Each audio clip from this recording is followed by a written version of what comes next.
Mapagpalang araw, lalawigan ng Marinduque. Pasadahan muna natin ang ating mga balita ngayong araw. Salamat sa inyong pagsama sa ating erguhan at balitaan.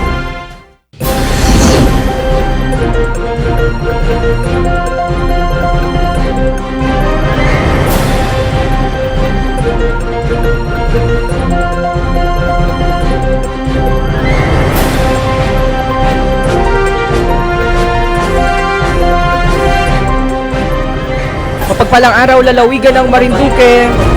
Pasadahan muna natin ang ating mga balita ngayong araw. Salamat sa inyong pagsama sa ating erguhan at balitaan.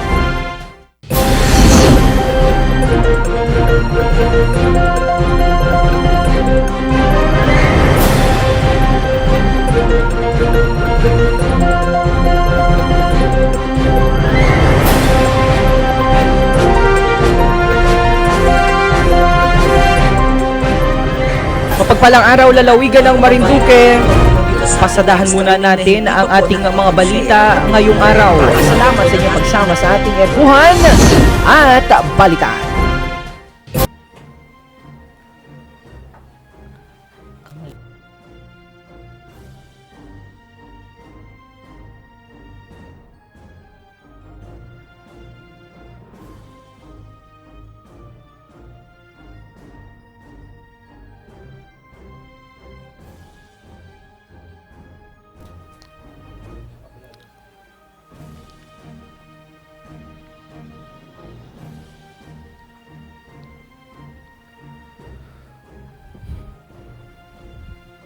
Magandang araw, Luzon, Visayas at Mindanao. Mapagpalang araw, lalawigan ng Marinduque. Kumusta po kayo mga kababayan? Ngayon po ang huling araw, finally, after 45 days sa buwan ng Enero, tayo ay magtatapos na. Ilang Lunes ba ang sumapit? O ilang Miyerkules ba ang sumapit? Parang nasa 7, parang nasa 8. Sabi nga po ng mga memes sa social media, talagang parang 47 days na daw ang tinagal ng buwan ng Enero. Totoo po, parang ang tagal nga nating naghintay, pero finally ay sasarhan na nga at ipipinid na natin ang buwan ng Enero dahil ngayon po ay 31. Araw po ng Miyerkules, nakakasama niyo po ang inyong lingkod DJ Myong para sa ating erguhan at balitaan. Para po sa ating mga naglalakihang mga balita, para sa araw na ito na nakalap ng pinagsanib na puwersa ng Philippine Information Agency at ng Marinduque News Network, narito po ang mga headline ng balita. Pilipinas susuplayan ng 2 milyong metriko tonelada ng bigas kada taon ng bansang Vietnam. Land Transportation Office kasama ang Philippine Coast Guard sanib puwersa sa No Registration, No Travel Policy.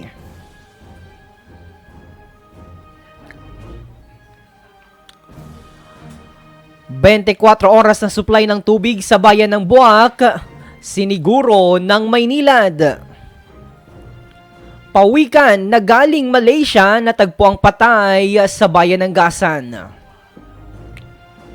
Samahan ng mga solo parents sa bayan ng Buak nais palakasin ng LGU. At para sa ating ulat panahon, amihan, buntot ng LPA magpapaulan sa Luzon at Visayas. At pasadahan na po natin mga kababayan ng ating mga balitang pag-iirguhan at pag-uusapan ngayong araw na ito ng Miyerkules. Kumusta po kayo mga kababayan na nakatunghay ngayon dito sa ating live feed, dito sa ating programa? Tayo po ay sumasempapawid via Lucky 7 Channel 3, dito po sa bayan ng Buak, sa bayan po ng Mugpog at sa bayan po ng Gasan. Naka-live din po tayo sa official Facebook page ng Marinduque News Network at ng Philippine Information Agency Marinduque.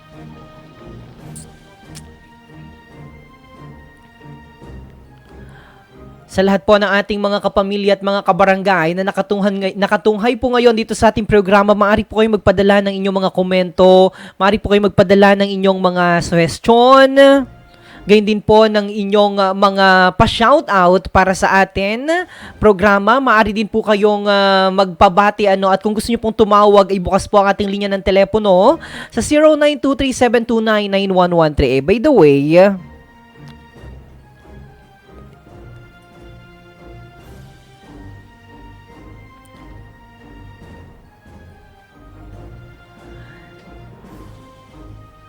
by the way, batiin po muna natin ang ating mga kasama dito po sa atin pong mga kasama, ang atin pong mahal na Governor Presbytero Velasco Jr., gayon din po ang ating Congressman, Lord Alan Velasco, na soon to be, kami ay magkasama dyan sa bagong bubuksan na cafe o Cafe Tanawin na matatagpuan sa Barangay Bangwayin, Torrijos, Marinduque. Talagang ito ay pinag-uusapan na ayon kay Congressman Velasco, ito daw ay nakatakdang buksan. Pwede ko bang sabihin? Opo, pwede na dahil nag-post naman ang nakikita ko sa official Facebook page ng Cafe Tanawin na nakalagay opening soon.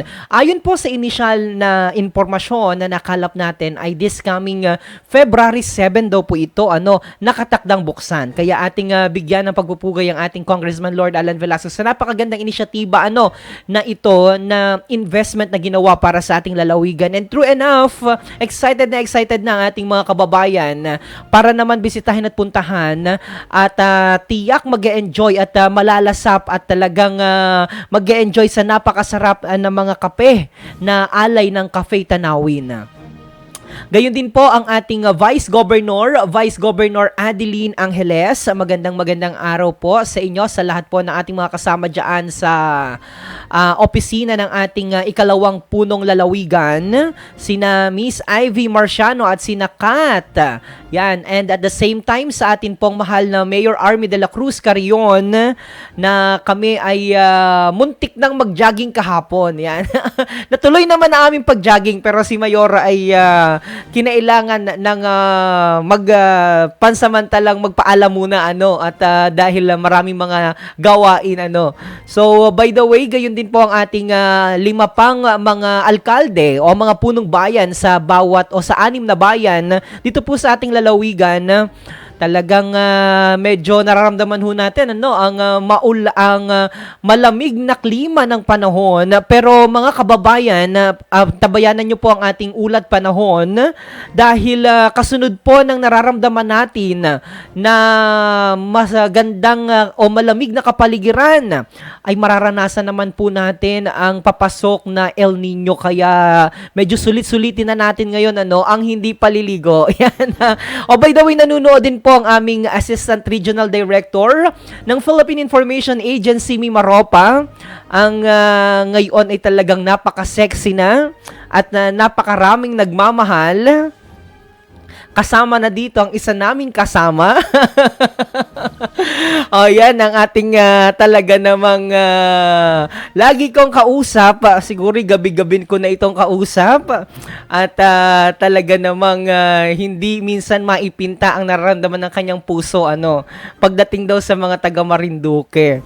Yan ang ating pong tinutukoy ay ang aking kaibigan at ang aming tumatayo din na regional editor ng Philippine Information Agency Mimaropa, Mr. Ace Sapit. Yan. So, happy watching and please do enjoy your lunch na baga. Anong oras na baga ngayon? Yan. 11:26 in the morning. Nihatid po yan sa inyo ng Water Care, ang taga-supply ng ating tubig, inuming malinis na tubig at masarap. Talagang nakakapag-alis ng uhaw sa tuwing tayo ay nauuhaw sa pagmamahal. Yan, ang Water Care. Maraming salamat din po sa lahat ng ating mga program sponsor. Of course, ang atin pong kinainan kaninang umaga na nagpa-shoutout ngayon bago tayo dumiretso dito sa ating programa. Si na Ate Claire Diyan sa, anong pangalan ng kanilang restaurant? Diyan sa may harap ng Pure Gold. By the way, lumipat na po sila sa second floor. Sila po ay from first floor, nasa second floor na po sila. Promoted na ang masarap na kainan at restaurant ni Ate Claire, ang JMC. Yan. And at the same time, maraming salamat, Sir Abodi. At the same time, ang atin pong, ano pa ba? Marami, ang dami nating mga program sponsor. Maraming salamat po sa inyo. Pero si Sir Ace talagang tuwang-tuwa at ramdam na ramdam ang pagmamahal ng buong puwersa ng Marinduque News Network sa kanya naman. Kaya sabi nga, mararamdaman lamang daw yan tiyak kung ating malalasap at matitikman ang kanyang ipapadala dito na ano bagang meron dyan sa Mindoro. By the way, pag-usapan po natin mga kababayan, ang mga usapin o ang mga balitang nakakaapekto direkta o hindi man direkta sa kabuhayan ng ating mga kababayan. Of course, una natin pong bigyan ng pansin itong supply. Ito yung magandang balita naman sapagkat mga kababayan, sa mga sandali pong ito ay ang ating Pangulong Ferdinand Bongbong Marcos Jr. ay nasa kanyang official visit sa bansang Vietnam. At isa siguro sa pinag-usapan ay ito pong paghahatid o ang pagpapadala ng supply ng bigas kada taon dito po sa ating bansa. So, mga kababayan, narito po ang ating ulat para po dyan sa balitang yan. Inaasahan nga po na magsusupply ng 2 milyong metriko tonelada ng bigas kada taon ang bansang Vietnam sa Pilipinas. Ito ay matapos lagdaan ng Memorandum of Understanding ng dalawang bansa tungkol sa 5 taong trade agreement sa pagitan ng pribadong sektor. Mismong si Pangulong Ferdinand Marcos Jr. ang sumaksi sa paglagda ng MOU kung saan mayroong siyang 2 araw na state visit sa Vietnam. Layo ng MOU na masiguro na matatag ang food supply ng Pilipinas at maging abot kaya ang presyo ng bigas. Bukod sa rice trade, inaasahang magkakaroon din ng palitan ng impormasyon ng dalawang bansa tungkol sa polisiya, mga plano at regulasyon sa rice trade-related activities. Nauna nang natalakay ang nasabing kasunduan ng Pilipinas at Vietnam nang dumalo ang Pangulo sa Association of Southeast Asian Nations Summit sa Indonesia noong Setyembre. Mahalaga po yung official visit na yan ng ating Pangulong Ferdinand Bongbong Marcos sa bansang Vietnam sapagkat alam naman po natin na ang bansang Vietnam ang isa sa mga bansa na pinagkukunan ng supply ng bigas ng ating bansa. Alam nyo, dati-rate, sabi nga, paulit-ulit ho natin ito naririnig, pero ito talaga yung katotohanan na dati ang kanila pong mga researcher o yung kanilang mga mananaliksik ay dito po yan nag-aral sa ating bansa, particular sa UPLB, pero sukat mo yan, akalain na bukas makalawa pala, imbes na tayo ang magpadala ng mga bigas sa mga bansang malapit o karatig bansa natin, tayo pa ang kumukuha o nangangailangan ng supply ng bigas from their country. So, medyo nabaliktad, imbis na tayo ang makinabang sa talinong meron tayo, mukhang ang ibang bansa ang talagang nakikinabang nito. At tayo ang kinakailangang kumuha o bumili, mag-angkat ng mga pangunahing pangangailangan ng mga Pilipino. So, pero gayon pa man mga kababayan, lalong-lalo na ang ating lalawigan. Marami pa rin naman tayo dito, pero hindi kagaya nga diyan sa bahagi ng Oriental Mindoro, Occidental Mindoro, sapagkat madalas tayo nakakabisita diyan sa Oriental Mindoro dahil nandiyan ang aming regional office ng Philippine Information Agency Mimaropa. Nakita ko kung gaano kalalawak o kalalapad ng kanilang mga sakahan ng bigas diyan as compared dito sa ating lalawigan na medyo maliit lamang ang mga area para sa pagtatanim ng palay. Gayunpaman, meron pa rin tayong mga lupain dito na pwedeng palakasin, pwedeng paramihin o pwedeng pagtamnan at maging produktibo yung ating mga lupain na meron dito sa ating lalawigan. Sabi nga, it's just a matter of maximizing, utilizing those resources. Sana naman ay dumating ang panahon na ang atin pong bansa ay hindi na magangkat. Pero sa dami ho kasi ng populasyon na meron ng Pilipinas, talagang parang imposible na hindi po tayo magangkat ng bigas sa ating mga karatig bansa. Yan, at sundan naman natin ang isa pa nating dapat pag-usapan ngayon. Ito po yung LTO at PCG sanib puwersa sa no registration, no travel policy.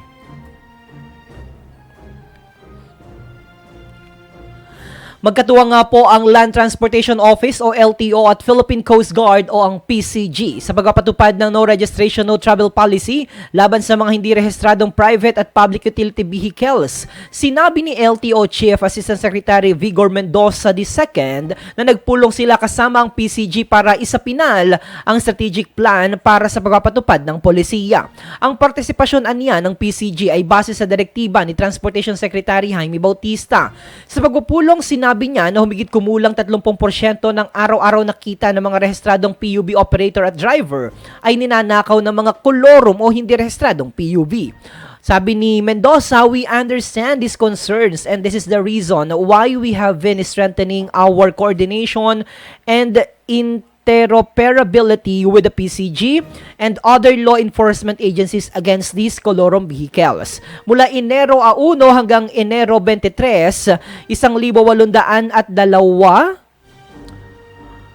o hanggang 182,458 na mga motor vehicles sa buong bansa ang nahuli bilang bahagi ng pinagsamang pagsisikap ng pamahalaan sa patakarang no registration, no travel. Sa kabuuan, 48,714 ang mga sasakyan, may 4 na gulong habang 133,744 ang mga motorsiklo. Sa parehong panahon, kabuuang 1,966 na sasakyan na ang na-impound, 1,735 na motorsiklo at 231 na four-wheeled vehicles. Pinuri ni Mendoza ang LTO National Capital Region sa pagkakaroon ng pinalakas na bilang ng rehistrasyon ng mga delinkwenteng sasakyan na may 32,370 na sinundan ng LTO Region 7 na may 22,729, LTO Region 3 na may 22,133 at LTO Region 4A na may 18,428. Sinabi ng opisyal na ang mahigpit na pagpapatupad ng polisiya ay kinakailangan para mapilitan ng mga natitirang delinkwenteng sasakyang demotor na sumunod sa annual vehicle registration requirement ng LTO. Batay sa datos ng LTO, humigit kumulang 24 na milyong sasakyan sa buong bansa ang nag-expire na ang pagpaparehistro at karamihan ay binubuo ng mga motorsiklo. Bilang bahagi ng taon ng proseso ng pagpaparehistro, ang mga sasakyang demotor ay sinusuri para sa kanilang pagiging karapat-dapat sa kalsada. Binubuo ng 24 na milyong hindi rehistrado at hindi pa naka-check na mga sasakyang demotor ang 60% ng kabuuang bilang ng mga sasakyan sa bansa. Ang tanong dyan bakit ang PCG? Ito, nagugulat din tayo sapagkat alam naman po ninyo na ang inyong lingkod ay kabahagi ng Philippine Coast Guard Auxiliary na itanong ko rin yan before. Sabi ko, bakit ba ang PCG ay nakikita na natin ngayon na nagabantay parang mga pulis? Minsan may mga PCG na makikita ka sa may Shangri-La o minsan napadako ako dyan, dyan sa may Mandaluyong.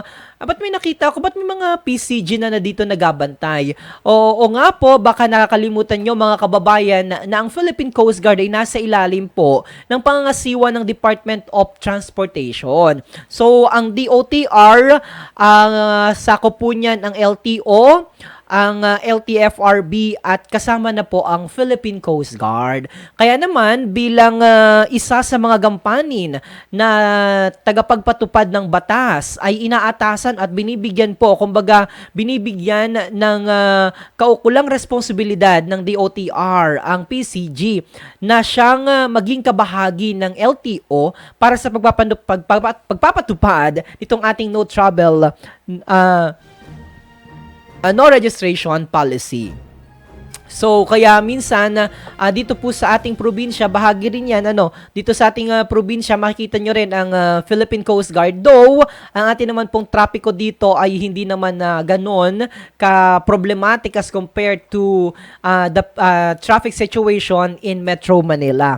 Gayunpaman, kabahagi po ang Philippine Coast Guard sa ganyang mga aktibidades at pinalalakas para nga po dahil nung nakausap po natin dito ang hepe ng LTO Marinduque, Buwak Marinduque na si Chief Gabuna, talagang inamin naman po niya na limitado ang kapasidad, limitado ang resources, limitado ang manpower ng atin po mga taga-LTO. Kaya kinakailangan po yan ng tulong mula sa ibang mga ahensya kagaya ng LGU. Kaya nga po meron mga deputized o kaya po yung mga tinatawag na mga nasa Philippine National Police, meron silang mga deputized na mga yung HPG, Highway Patrol Group, nandyan din ang ibang mga dinideputize ng LTO para maging katuwang nila sa panguhuli ng mga pasaway na mga motorista sa kakalsadahan. Dahil ang pinakamandato at ang pinakapangunahin o isa sa mga pangunahin din po, maliban sa pagbibigay ng mga lisensya o permit, driver's license among others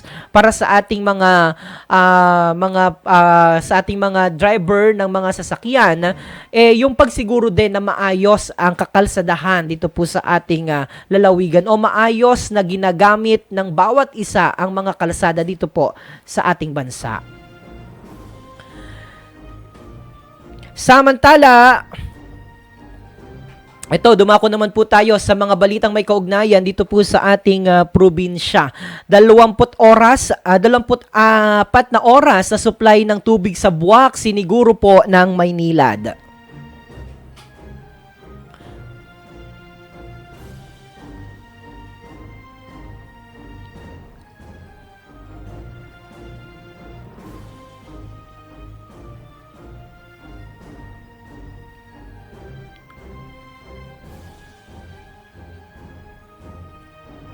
Formal na nga pong isinagawa ang makasaysayang ceremonial turnover ng Buwak Waterworks System sa pagitan ng lokal na pamahalaan at ng Amayi Water Solutions Incorporated o Maynilad nitong Martes, Enero 23. Makasaysayan sapagkat umabot ng 5 taon bago tuluyang opisyal na mailipat sa pangangasiwa ng Maynilad ang pagpapatakbo at pangangalaga sa serbisyo ng patubig ng pamahalaang bayan. Pebrero 2019 ang lagdaan ng Nooy Punong Bayan Roberto Madla at kinatawan ng Maynilad ang concession agreement, subalit dahil sa ilang mga usapin ay naantala ang implementasyon nito. Ayon po kay Randy Estrellado, Chief Operating Officer ng Maynilad Water Services Incorporated, umabot ng 5 taon bago tuluyang dumating sa punto na kung saan ay naglipat ng pangangasiwa ang Buwak Waterworks System sa Maynilad. Dahil ayon pa kay Estrellado, totoo ang kasabihan na pagkahaba-haba man ng prosesyon ay sa simbahan din po na tuloy o ang tuloy. Ipinaliwanag naman ni Janice Malundas, General Manager ng Maynilad Buwak Branch na taong 1930 pa nang itatag ang Buwak Waterworks System na mayroon lamang na asset na isang mini dam, 7 spring intake boxes, 6 deep wells and pump station at 2 concrete ground reservoir na nakapaghatid lamang ng higit 19 na oras na tulo ng tubig sa 2,097 na kabahayan na konektado sa naturang patubig ng bayan. Anya dahil sa naturang public-private partnership ay inaasahang magiging 24 na oras na ang supply ng tubig na may bibigay sa mga residente ng 30 barangay sa Buwak sa susunod na 3 taon. Sa unang taon ay isasaayos ang supply ng tubig sa mga barangay na sakop ng Zone 1. Makinig po kayo. Yung mga nasa Zone 1 po ay yung mga barangay ng Daig, Tampus, Mataas na Bayan, Isok 1, Isok 2, Mansiwat, San Miguel, Mercado, Moralion, Malusak, Santol, Bangbangalon, Laylay at Ihatob. Habang sa darating po na 2 hanggang 3 taon ay maglalatag ng mga bagong tubo sa Zone 2. Kabilang na po dito ang Barangay Balaring, Kaganhaw, Amingon, Bunganay at Kawit. Habang ang Zone 3 naman po ay ang Balogo, Bantad, Buliasnin, Lupak, Maligaya, Pili, Poras, Tabi, Tabigi at Tansa. Hanggang sa umabot po sa Zone 5 na sakop ang Barangay Tumapon. Dagdag pa ni Malundas, mula sa 9,000 residente ay tinatayang magiging 43,000 3,500 na individual ang makikinabang sa pagsasaayos ng Buwak Waterworks System dahil nakatakdang ilatag ang 78 kilometro ng linya ng tubig sa unang 3 taon ng proyekto hanggang sa makumpleto ang sistema ng patubig sa kabuuang 41 barangay na kasama sa concession agreement. Ibinahagi rin ng pamunuan ng Amayi Water Solutions Incorporated, Maynilad, na magdaragdag sila ng 8 water reservoir na kayang makapagbigay ng supply ng tubig hanggang sa taong 2048. Magbabayad din ang Maynilad sa Buwak LGU ng Surety of Performance Bond ng halagang 6,552,732.35 bukod pa sa concession fee na 500,000 kada taon at madaragdagan ng 250,000 sa susunod na 3 taon. Mananatili sa 20 pesos kada kubiko ang tarifa ng tubig sa loob ng 4 na taon pero tataas ang presyo nito makalipas ang 5 taon alinsunod sa ipapataw na halaga at regulasyong mapagkakasunduan ng lokal na pamahalaan. Labis-labis naman ang pasasalamat ng mga opisyal ng Buwak LGU sa pangunguna ni Mayor Army de la Cruz Carrion dahil natupad na ang paglilipat ng Buwak Waterworks System sa Maynilad Water Solutions Incorporated. Ayon po kay Mayor Army, ang napakahalagang hakbang na ito ay nagsisiguro na ang serbisyo ng tubig dito sa ating bayan ay magiging sapat, dekalidad at malinis. Isa itong magandang pagkakataon para sa mas mahusay na koordinasyon at pagtutulungan sa pagitan ng lokal na pamahalaan at pribadong sektor para sa kapakanan ng ating mga mamamayan. Nagpapasalamat ako sa Maynilad sa kanilang pagtanggap sa responsibilidad na ito. End of quote. Ayon po kay Carrion. Samantala, ngayon pa lamang ay humihingi na ng paumanhin ang pamunuan ng Maynilad sa abalang idudulot sa publiko sakaling mag-umpisa na ang pagpapalit at paglalatag ng mga bagong tubo ng tubig sa mga nabanggit na barangay, subalit tinitiyak ng ahensya na dadaloy rin ang ginhawa sa mga mamamayan makalipas ang rehabilitasyon ng Buwak Waterworks System. Maganda pag-usapan po ito, and congratulations po sa Buwak LGU dahil finally nailipat na sa pangasiwa. At I am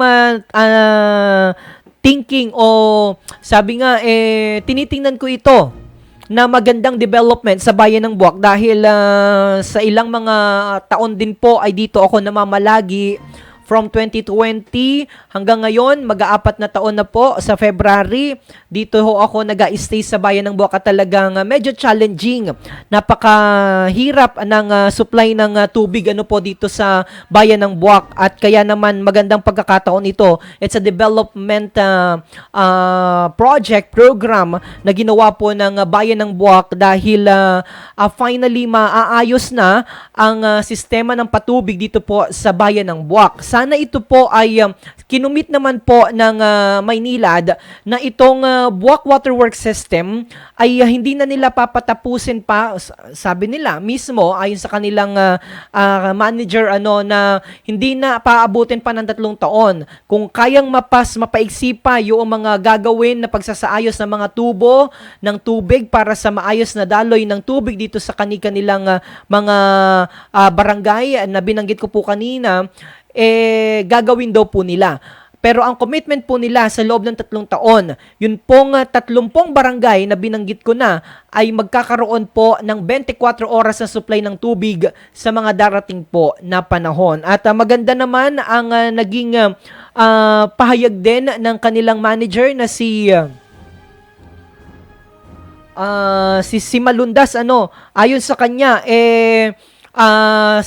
magsisimula na po ang rehabilitasyon ng Buwak Waterworks System. Agad-agad po yan. Kaya inaasahan natin na sa mga darating po ng mga buwan o sa mga darating po ng mga araw, should we say, may mga magabungkal na po ng lupa dahil yan po ang kanilang ipinaabot sa atin na humihingi sila ng, ngayon pa lamang ay humihingi na sila ng paumanhin dahil magkakaroon ho ng paghukay ng lupa doon sa mga nabanggit na mga barangay na binanggit ko kanina. Unang-una po yung sa Zone 1. Sino-sino po ba o ano-ano mga barangay ang sakop ng Zone 1? Ito po yung makinig po kayo.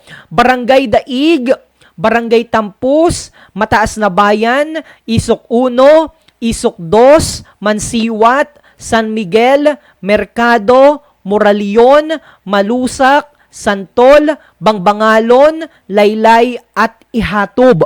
Yan po yung unang mga barangay na kasama, yun po yung mga barangay na kasama sa Zone 1 na ngayong taon po ay aayusin o aasikasuhin ang kanilang mga tubo ng tubig para naman po by the end of this year dapat maging maayos ho at least 24 oras ho ang supply ng inyong tubig. Ayon po yan sa Maynilad. Dahil formal na pong ibinigay ang pangangasiwa ng pamamahala ng Buwak Water Works System sa Amayi o dyan po sa Maynilad Buwak Branch. Ito, batiin muna natin, kumusta po? Ito, may mga kababayan tayo pala na nakatunin ngayon dito sa ating live feed. Politz Postrado, hello, maligayang pagtatapos ng buwan, MNN, more power and God bless. Oy, si DJ San, nanonood, kumusta po ang Justice Sig Meals? Makikipromote na din po, open na po kami for food delivery ng Sisig and Shanghai. Natikman namin yung Justice Sig Meals ni by DJ San, talagang masarap at bukod dito, mura na ang rami pa ng lagay. Kaya nag-enjoy talaga si Sir Job sa Sisig. And ang mura niya, 89 pesos lamang at ang dami po ng lagay. Yan, Erlinda Besara nanonood, Eugenio Mesiano Mogol, mula po noong si Cory ang umupo, pinabayaan na ang IRRI at pinayagan yung mga lupang sakahan na gawing subdivision at lagyan ng malalaking pabrika.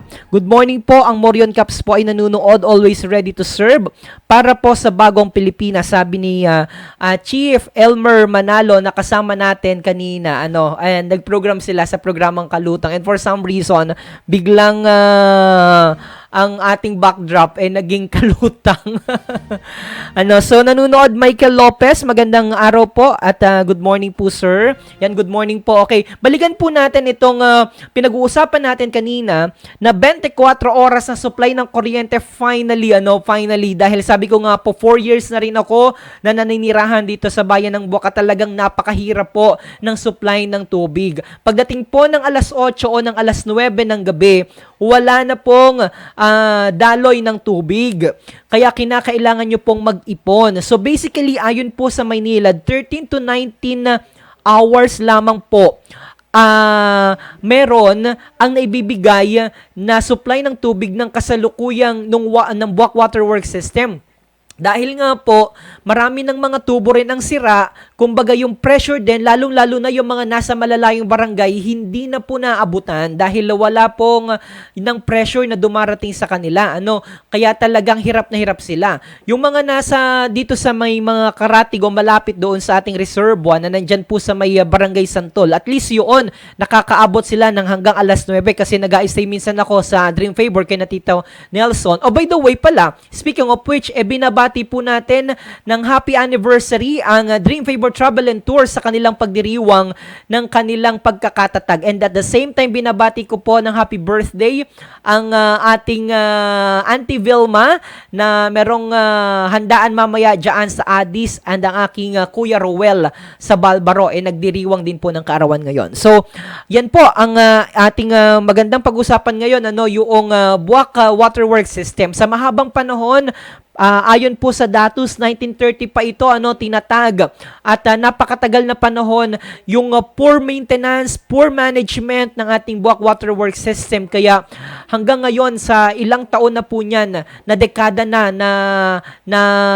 naglilingkod sa ating lalawig, sa ating bayan ng Buwak. Medyo base po dun sa assessment na ginawa ng Maynilad, talagang medyo napabayaan na yung maintenance nito. Kinakailangan, kaya maganda at nailipat na sa kanilang pamamahala, maayos na nila, magalagay ho sila, may mga additional po silang mga ilalagay na dahil ngayon po, ilan ang total population ng bayan ng Buwak? Nasa po yan, nasa 54 or 57,000 nakatao.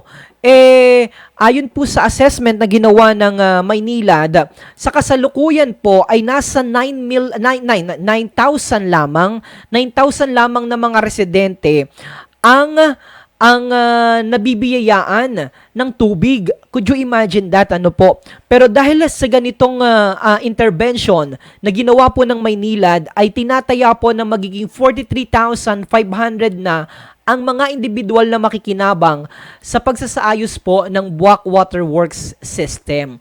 Dahil maglalatag din po sila ng nasa 78 kilometro ng linya ng tubig sa unang 3 taon po nito na proyekto. Ibig sabihin, from this year, 2024, 2025 to 2026, sigurado po at sinisiguro na ang linya ng tubig ay makakaabot po sa Zone 5 kung saan sakop po ang barangay Tumapon. So magandang development po ito, mga kababayan, lalong-lalo na itong mga nandirito po sa bayan ng Buwak. At sana, ang pinakamaganda rin dito, yung pinangangambahan po nila na sabi nila yan naman kapag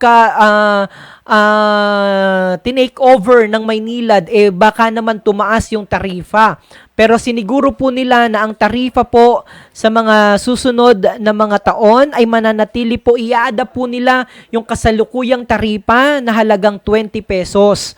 So maglilipat lamang po yan ng magbabago lamang po ang tarifa ng o yung presyo o yung singilan kapag natapos na po ang 4 na taon. Pero yan po ay magkakaroon din ng consultation at base rin po yan sa ilalabas at mapagkakasunduan ng local government o ng sangguniang pambayan. So yan po ay dadaan pa sa sangguniang pambayan bago magkaroon ng adjustment as regards to the tariff noong o yung presyo o yung halaga ng atin pong per kubiko ng tubig dito po sa ating bayan ng Buwak. So ang pinakamaganda dito, sabi nga nung iba, okay lamang naman daw na magtaas ng kaunti basta maganda ang serbisyo. Yun naman ang importante. Tayo naman, lalong-lalo na ang ating mga kababayan, willing naman yan na magbayad as long as maayos at de kalidad yung serbisyo po na ibibigay para sa kanila. Kumbaga, sapat, tama o wasto yung kalidad na matatanggap nila base sa halagang ibabayad nila. So, yan ang magandang development and congratulations once again sa pamumuno ng ating Mayor Army Carion dahil finally matutugon na ang matagal na problema. Lalong-lalo na yung isang kasama namin dito nandiyan sa may Barangay Bantad, simbahay nila Sir Santino Latorena. Talagang pag napunta kami dyan, mag-message yun sa akin sa umaga. Sabi niya, Sir, gising na ako 2:00 ng umaga para lamang mag-ipon ng tubig. Pero siguro mararamdaman na ang maayos sa supply ng tubig sa mga susunod na mga buwan once na inumpisahan na nga ng Maynilad ang kanilang nakatakdang rehabilitation ng mga napabayaang mga tubo ng tubig sa Buwak Water Works System. At susundan naman po natin. By the way, tayo po muna mga kababayan ay pansamantala magpapaalam para bigyan daan ang ilang mga commercial o ating maghahanap buhay lamang po kita para mapanood nyo naman yung ilan sa ating mga program sponsor na patuloy na tumatangkilik at patuloy po na sumusuporta at patuloy po na sabi nga po ay nagtitiwala sa mga ginagawa po natin na serbisyo publiko dito po sa ating lalawigan. Diyan lamang po kayo, magbabalik po kami makalipas lamang ang ilang mga patalastas. Hanap mo ba ay lugar na marerelax ang iyong tropa at pamilya? Tara na sa JL Bambo Beach Resort na matatagpuan sa Barangay Makawayan, Torrijos, Marinduque. Breathtaking ang view ng Mount Malindig, gayon din ang dagat na napakalinis at napakalinaw. May mga kubong pwedeng pagbandingan at balsang pwedeng pagluksuhan. Karaniwan ang mga gamit gawa sa kawayan, kaya mag-e-enjoy ang buong angkan. Kita-kits mga tropa peeps sa JL Bambo Beach Resort. For inquiry and reservation, please contact 0938-636-7298. For reservation, kindly email booking@jlbambobeachresort.com. Maaari ring bisitahin ang kanilang official Facebook page, JL Bambo Beach Resort. Gayon din ang kanilang website, jlbambobeachresort.com.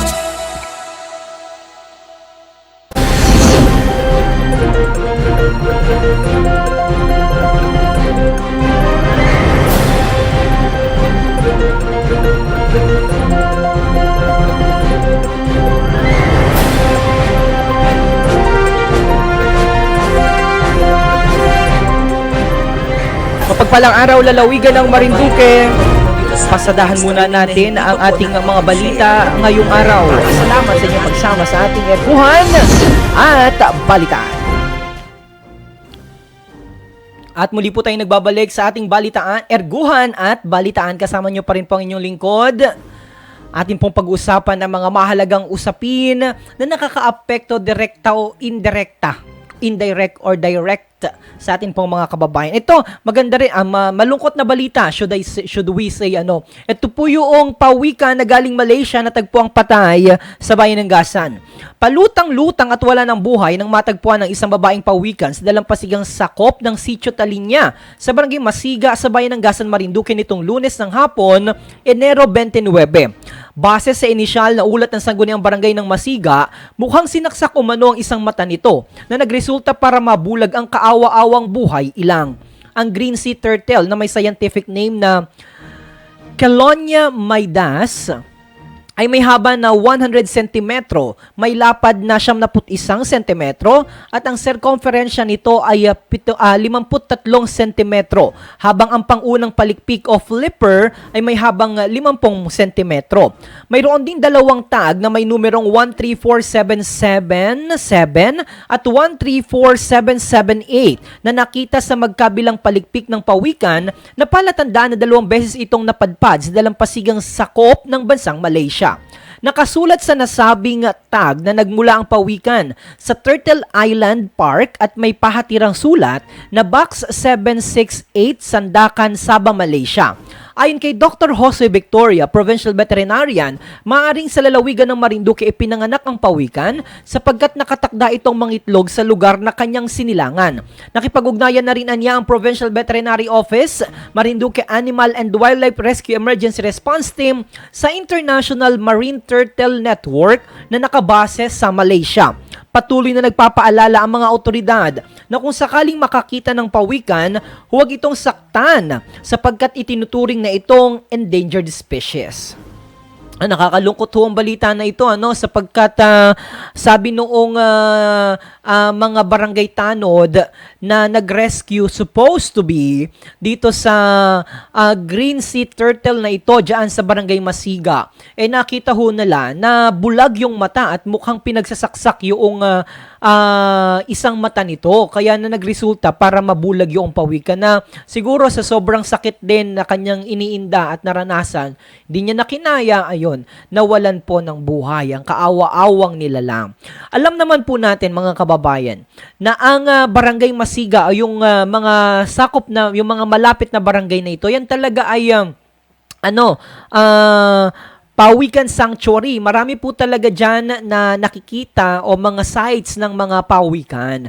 Kaya kailangan ho ang ating mga kababayan, lagi nilang isa sa puso na huwag itong sasaktan yung mga nilalang o yung mga buhay ilang na yan sapagkat yan po ay malaki ang naitutulong sa ating ecosystem. Marami rin po ang nagtatanong, napakalayo naman ng nilakbay ng nasabi pong buhay ilang o ng pawikan.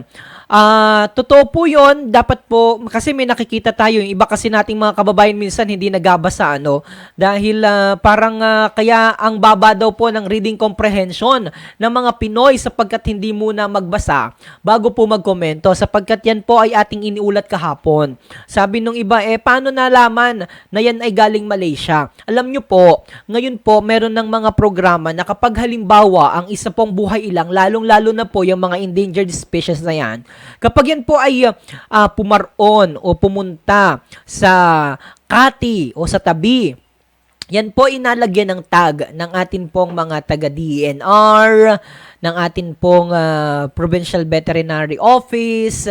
Inalagyan po nila yan para merong identity o pagkakilanlan ang isang buhay ilang. Dahil yan po ay talagang iniingatan dahil nga endangered species na po sila. Ibig sabihin, nanganganib na po sila na tuluyang mawala. Kakalungkot naman po. Magpasalamat po tayo dahil sa henerasyon po natin, nakita po natin aktual ano ang hitsura ng mga pawikan na yan.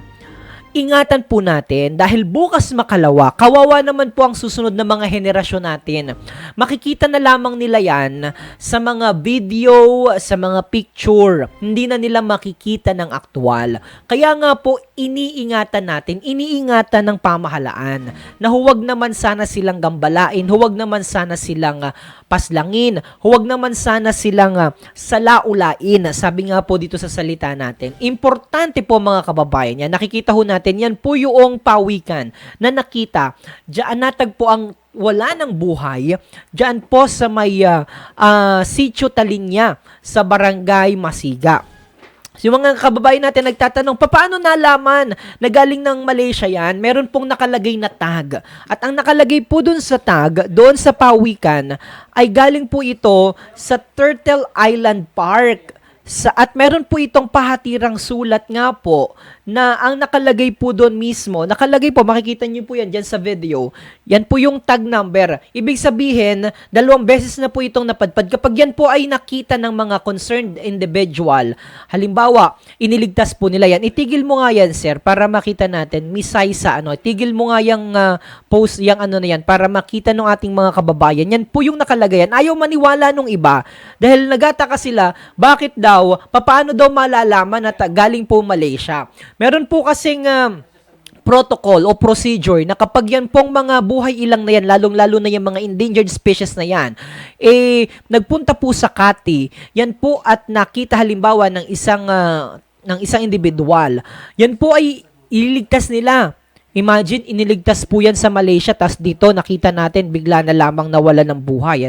So, lalagyan po nila yan ng palatandaan o nung tag, ilalagay po yan doon sa flipper, yung tinatawag po na palikpik, ikakabit po yan at pagkatapos ay doon po na makikita kung saan mga napadpad na yaang mga buhay ilang na yan. In this case, makikita natin mga kababayan, nakalagay po, return to. Ibig sabihin, yan po ay napadpad na sa bansang Malaysia. Nakalagay po mismo dun sa tag na nakadikit po dun sa palikpik ng pawikan ang mga kataga na please return this to kapag nakita nyo po, halimbawa may someone na nakakita nitong pawikan na ito, please return this to Box 7 sa Turtle Islands Park. Kita nyo po yan. Ang kakagrabe Ako nangingilabot ako nung nakita ko to sapagkat how magical indeed na yung ating mga buhay ilang kahit napakaliliit niyan ang layo talaga ng nararating, Makikita ho natin doon sa tag ng pawikan ang address na Box 768 Sandakan, Sabah, Malaysia. Yan po yung nakadikit mismo, yung tag na yan, nakadikit po yan sa flipper o dun sa palikpik ng pawikan. Ayon po kay Dr. Jose Victoria, kapag ang isang pawikan po, kung saan po siya pinanganak, dun po yan inaasahang manganganak din. So, ayon po sa pag-aaral, ay doon sa binahagi sa atin ni Dr. Jose Victoria doon sa kanyang post, ay posible pong dito yan pinanganak sa Marinduque sapagkat dito din po babalik para nakatakda namang mangitlog. Sapagkat alam naman po natin na ang Barangay Masiga at ang mga karatig barangay po yan talaga ay mga lugar na ngingitlugan dahil marami pong seeing dyan o marami pong mga nakikita po dyan na mga pawikan sa mga barangay po ng Masiga. Kaya nga po tinagurian yan na pangitlugan ng mga pawikan. Hindi lang po, maraming beses na po tayo na nakapagbalita ng mga pawikan na nanggaling o nakita po dyan sa Barangay Masiga. Hindi nga natin alam bakit nga ba yung Barangay Masiga o yung mga karatig barangay ng Barangay Masiga, yan talaga ay lugar ng pangitlugan ng mga pawikan. So, alam din naman po natin mga kababayan na kapag yan po yung nangitlog, napakarami po niyan na hundreds of eggs ang iniitlog o ang inilalabas. Pero remember, kapag yan po ay nilagay na natin o ibinalik na po natin yung mga maliliit, mga baby pawikan, kapag nilagay na po yan sa dagat, ang porsyento na lamang po para mabuhay noong halimbawa umabot ng 100 ang kabuuang itlog ng mga pawikan ang survival lamang po niyan na rate para sa para sa mga baby pawikan, 1 hanggang 2 lamang po yan. Kaya ingatan po natin at huwag po silang, sabi nga sa salita natin, sa salita ng mga matatanda, huwag po natin silang asalaulain. Huwag pong salaulain ang mga buhay ilang na yan. Huwag patayin, huwag saktan, sapagkat malaki po ang dulot niyan para sa ating ecosystem.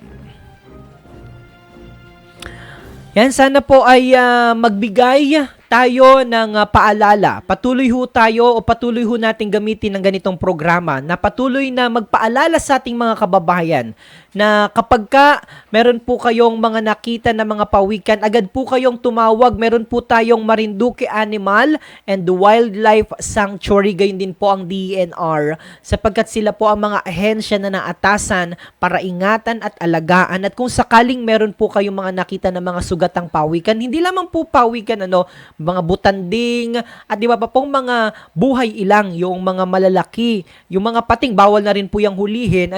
So, pag may nakita po kayong mga, halimbawa, butanding, kasi may mga reported tayo somewhere in Maniwaya Island, na sinakyan yung butanding, pinaglulukso-luksuan. Wag po natin silang gagalawin, wag po natin silang gagambalain. Hayain po natin sila na mamuhay, maglaro sa kanilang kingdom o sa kanilang talagang bahayan po ang karagatan. Para sa kanila po yan.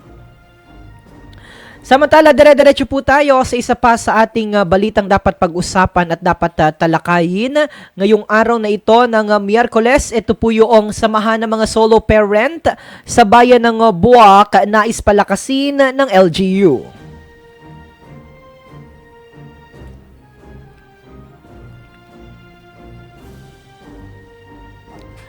Nais nga pong palakasin ng lokal na pamahalaan sa pamamagitan ng Municipal Social Welfare and Development Office o MSWDO ang samahan ng mga solo parents sa bayan ng Buwak, Marinduque. Una nang inorganisa ng MSWDO ang Solo Parents Association sa Barangay Tabi, kung saan ay humigit 50 solong magulang ang nakiisa at lumahok para sa pagbuo ng organizational structure nito. Naging tagapagsalita sa naturang gawain si Mayor Army Carrion na nagbahagi ng kanyang karanasan sa kung paano niya pinalaki at pinagtapos sa pag-aaral ang kanyang mga anak bilang isang solo parent. Ayon kay Mayor Carrion, hindi nalalayo ang kwento ng mga solo parents sa kanya dahil siya rin mismo ay naging solo parent para sa kanyang mga anak. Ngunit dahil sa kanyang pagsisikap at sa patuloy na pagdarasal ay napatunayan ng alkalde na hindi siya nag-iisa dahil katuwang niya palagi ang ating Panginoon. Ayon pa sa alkalde, patuloy na ginagabayan ng Diyos ang kanyang buhay bilang isang magulang. Kaya naman ito ang nagdulot para maging successful ang kanyang mga anak. Dagdag pa ni Carrion, layunin ng Buwak LGU na mapabuti ang kalagayan ng bawat pamilya, lalo na ang mga bata, kaya patuloy na naglalaan ang kanyang administrasyon ng mga programang pangkabuhayan na tutugon sa pangangailangan ng bawat isang solo parent. Hangad din aniya ng programa na itaas ang moral at dignidad ng mga solong magulang, lalo tigit na mapabuti ang kalidad ng buhay ng bawat pamilyang Buwakenyo. Maganda po yung programa, ang huwag kalimutan ang sektor ng ating mga solo parent dahil bagamat yan po ay kumbaga ay bukas naman para sa ating mga kababayan na minsan ay huwag silang husgahan. Ang pinakamaganda, patuloy na tumatayo para sa kanilang mga anak. Samantala, pasadahan naman po natin ang ating ulad panahon. Amihan, buntot ng LPA magpapaulan sa Luzon at Visayas. Ang northeast monsoon o amihan ay magdadala ng mahinang pag-ulan sa Luzon at Visayas habang ang true ng low pressure area ay makakaapekto sa Mindanao ngayong Miyerkules.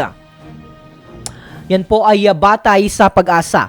Ang Northern Mindanao, Socsargen, Caraga, Davao Region, Central Visayas, Biliran, Samar, Eastern Samar, at Southern Leyte ay magkakaroon ng maulap na papawirin na may kalat-kalat na mga pag-ulan at pagkidlad-pagkulog dahil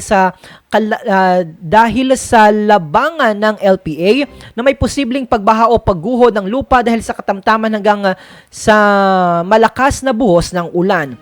Ang Cagayan Valley, Aurora, Quezon, Bicol Region at Northern Samar ay magkakaroon ng maulap na papawirin na may mahinang pag-ulan dahil sa northeast monsoon, ngunit walang makabuluhang epekto. Ang Metro Manila, Kanlurang Visayas at nalalabing bahagi ng Luzon ay magkakaroon ng bahagyang maulap hanggang sa maulap na papawirin na may pulupulong may hinang pag-ulan dahil sa northeast monsoon na walang makabuluhang epekto. Ang nalalabing bahagi ng Mindanao ay magkakaroon ng bahagyang maulap hanggang sa maulap na papawirin na may pulupulong mga pag-ulan o pagkidlat pagkulog dahil na rin sa true ng LPA, gayon din sa mga localized thunderstorm na may posibleng flash flood o landslide sa panahon ng matinding pagkidlat o pagkulog. Sumikat po ang araw ba ng alas 6:25 kaninang umaga at lulubog ito mamayang alas 5:54 ng isang magandang hapon. At yan po mga kababayan, ang kabuuan ng ating erguhan at balitaan. Pero bago tayo magtapos, atin munang pasadahan ang ating mga kababayan na nakatune in po ngayon dito sa ating programa. Special shout out sa aking mga kasama mamaya. Si Bien Francis Ramos na excited nang maging kabahagi ng aming programa bilang isang intern mula po sa Lyceum of the Philippines Laguna Branch. Gayun din ng ating mga kababayan na nakatune in pa rin po dito sa ating live feed. Magandang tanghali po sa inyong lahat. Oras na ng pananghalian. Kaya nais nating batiin sina Betty Rosales Rodiel. Hi po, kumusta po? Hello sa mga kabarangay ko sa Devilla sa Santa Cruz, Marinduque. Ngayon din si Michael Lopez na nanonood, always watching po sa inyong programa. Maraming salamat po sa panonood. And of course, once again, happy anniversary. Dream Favor Travel and Tours, experience your dream tour, travel with us. Gayun din po ang, ano ba yung ating mga program sponsor, ang JL Bambo Beach Resort sa Barangay Makawayan, Torrijos, Marinduque. Gayun din po ang ano ba yung isa? A&A Catering Services. A&A Catering Services. Ano pa? And of course, ang Bagasbas Beach Resort sa Barangay Cabuyo, Torrijos, Marinduque. Ang Islas Moriones sa Maniwaya Island. Sino? And of course, nabati ko na si Auntie Vilma Mataak na na magadiwang ng kanyang kaarawan dyan sa Addis. And special shoutout din kay Kim.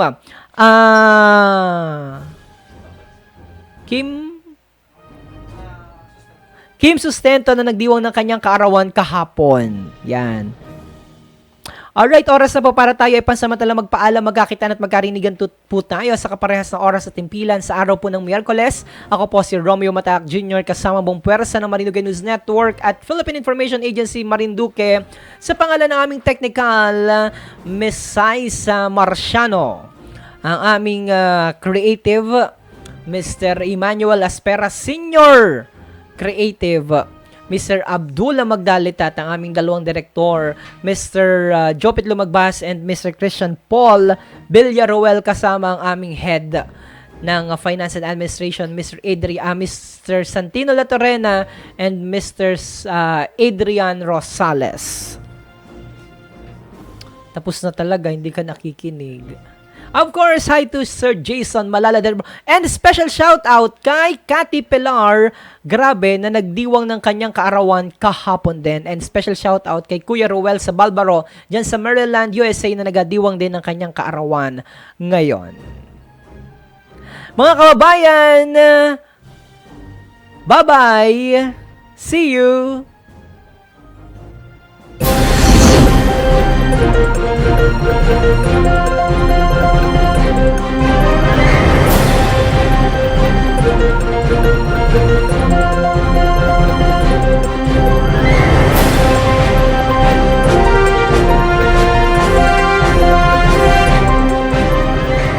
Mapagpalang araw, lalawigan ng Marinduque. Pasadahan muna natin ang ating mga balita ngayong araw. Salamat sa inyong pagsama sa ating erkuhan at balitaan.